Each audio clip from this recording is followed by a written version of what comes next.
तूफान बारिश अब रुक चुकी थी, मगर कमरे में नमी, सर्दी और एक अनजानी खामोशी अब भी मौजूद।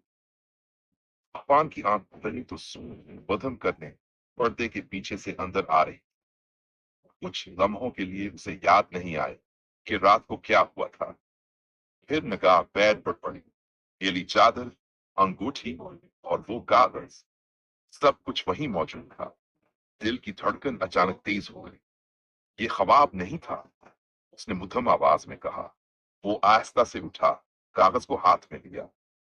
लफ्ज मुद्दम पढ़ चुके थे, मगर अभी पढ़े जा सकते थे।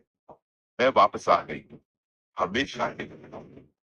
हफान ने अंगूठी उठाई, जैसे वो कोई सबूत हो। ये कैसे मुमकिन है? वो खुद से बात कर रहा था। मैंने उसे दरिया में फेंका था। मैंने देखा था, मैंने खुद देखा था। उसके भीतर से इसे याद आया, वो रात, वो चीख, वो वादा। सारा ने कहा था, अगर तुमने मुझे छोड़ा तो मैं तुम्हें चैन से जीने नहीं दूंगी। और फिर अगले दिन वो दरिया में डूब गई थी। वो सोचों में गुम ही था कि अचानक फोन की घंटी बजी। आफान चौंक गया। उसने फोन उठाया।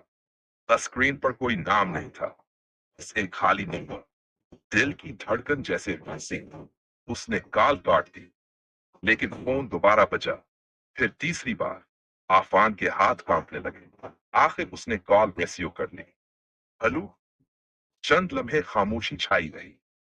फिर एक नरम सी आया, जैसे कोई करीब से सांस ले रहा। तुमने दरवाजा बंद क्यों किया आफान? उसके कदम जमीन में जैसे जम गए। कौन हो तुम? वो चलाया, मगर आवाज धंधली हो गई, सरगर्मी में बदल गई। मैंने वादा किया था ना, मैं वापस आऊं। फोन बंद हो गया। स्क्रीन पर एक लम्हे के लिए चमका, अननोन कॉल। आफान ने घड़ी देखी। वक्त 10 बजे का था। फिर कहां से आया? उसने कपड़े बदले, दरवाजा खोला, मगर जैसे ही कदम बाहर रखा, दरवाजे के नीचे से एक गैला निशान अंदर की तरफ बना हुआ था, जैसे कोई रात में आया हो और वापस ना गया हो। उसने इर्द गिर्द नजर दौड़ाई। गली में खामोशी थी, सिर्फ दरख्तों के पत्ते गिरते हुए आवाज दे रहे थे। वो आस्ता आस्ता बाहर निकला। बारिश के बाद की हवा सर्द थी। दरवाजे के करीब जमीन पर कैचर में लिखा था, वेलकम बैक। आफान पीछे हट गया। ये कौन कर सकता है? लेकिन दिल के अंदर कहीं एक मुद्दम आवाज कह रही थी, ये वही है। वो तेजी से अंदर आया, दरवाजा बंद किया, मगर जैसे ही कंडी घुमाई, दरवाजा खुद ब खुद हल्का सा चरचरा कर खुल गया। वो मुड़ा। दरवाजा बंद था, मगर हल्की सी हवा अंदर आ रही थी। फिर जैसे किसी ने उसके कंधे को छुआ। आफान ने फौरन पलट कर देखा। कोई नहीं था। ये सब वहम है, आफान, वहम। वो खुद से बोला। नींद पूरी नहीं हुई, जहन बोझल है। इसने लैंप बंद किया, बेड पर बैठ गया। फोन हाथ में था, कोई नया मैसेज नहीं। मगर जैसे ही उसने फोन नीचे रखा, स्क्रीन खुद ब खुद ऑन हो गई। एक नोटिफिकेशन नमोदार हुआ, gallery updated, one new photo. मैंने कोई तस्वीर नहीं ली। वो बड़बड़ाया। उसने गैलरी खोली और वहां एक ताजा तस्वीर थी। इसकी अपनी बेड पर बैठा हुआ, इसी लम्हे, इसी हालत में।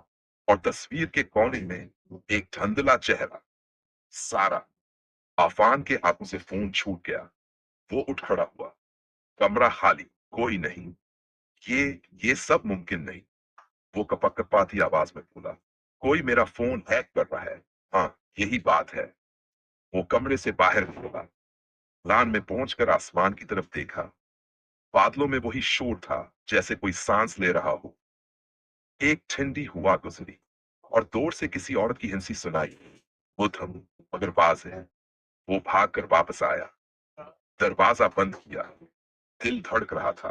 अब वो सांसें सुन सकता था, अंदर से, जैसे कोई कमरे के कोने में खड़ा हो। निकल आओ। मैं नहीं करता। वो चलाया, मगर जवाब में सिर्फ एक सरगोशी आई।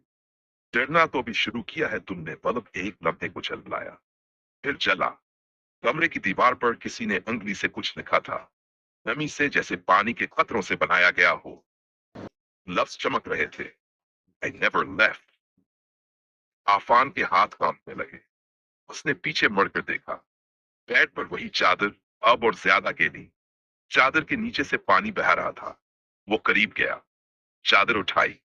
नीचे कुछ नहीं था, लेकिन फर्श पर एक गैला हाथ का निशान जो आहिस्ता आहिस्ता गायब हो रहा था। पीछे से एक सरसराहट अभरी। फान, आवाज अब बहुत करीब थी। वो पिल्टा। आईने में सारा खड़ी थी, चेहरा आधा धुंध में छुपा हुआ, आंखें बेजान मगर जिंदा, और होंठों पर वही वादा भरी मुस्कुराहट। मैंने कहा था, वादा जो टूटा नहीं। बिजली कड़की, कमरा लर्ज उठा, और सब कुछ अंधेरे में डूब गया। आखिरी मंजर जो आफान ने देखा, आईने पर उसके खून जैसे हाथ के निशान, और उनके दरमियान वही जमला जो उस रात फोन की स्क्रीन पर चमका था। दरवाजा खोलो, मैं आ गई हूं।